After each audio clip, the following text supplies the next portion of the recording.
Obesity is a chronic metabolic disease accompanied by excessive formation of adipose tissue in the body, which is based on an energy imbalance in which the amount of energy entering the body from the outside with food exceeds the natural energy requirements of the body.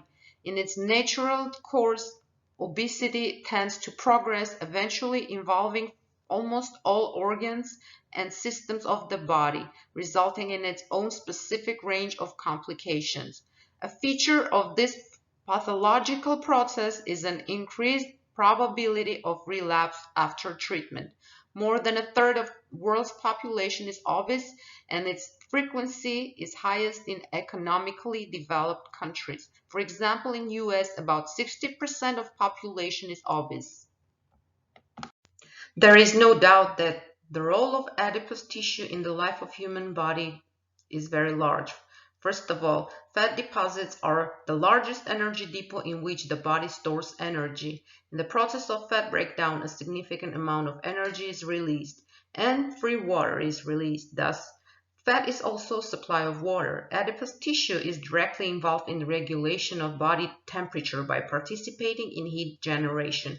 Body fat deposits of various localizations have their own characteristics, performing protective and mechanical functions. Adipose tissue protects internal organs from damage.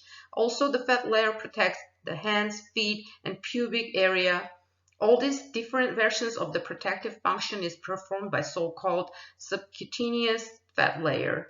Another important function of adipose tissue is synthesis. Many biologically active substances are formed in adipose tissue. What determines the process of accumulation and expenditure of adipose tissue? The process depends on the following factors: the balance of energy metabolism, the ratio of energy intake and expenditure, the ratio of food and nutrition in the diet, balance of metabolic processes of synthesis and breakdown of adipose tissue, hereditary and constitutional features of all types of metabolism, including fat metabolism. To better understand the problem, let's look at the main causes of obesity. Obesity can be primary and secondary. Primary obesity is elementary constitutional obesity that is caused by eating disorders and individual characteristics of metabolism. Secondary obesity develops against the background of the underlying disease and is a consequence. Let's go back to the ratio of energy accumulation and expenditure. To a large extent, this energy balance depends on the level of physical activity and eating behavior. Physical activity is rather an individual thing and is often associated with professional and socioeconomic status.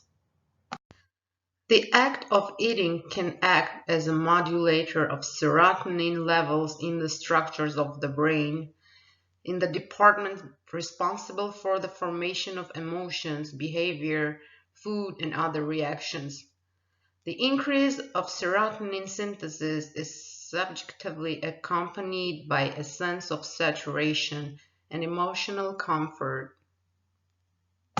First type of obesity, mostly for women, with this type, fat is more distributed in the buttocks and thighs. Often such people have massive legs. Second type, equally for both women and men, such people have a large rounded tummy, massive shoulders, and enlarged mammary glands. This type of obesity is in severe cases contributes to obesity of internal organs, which is life-threatening.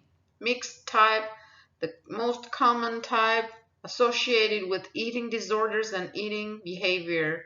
At the same time, fat is evenly distributed throughout the body, both on the tummy and on the thighs, arms, shoulders, and face. Numerous observations of scientists strongly indicate the negative impact of obesity on the functional state of many organs and tissues.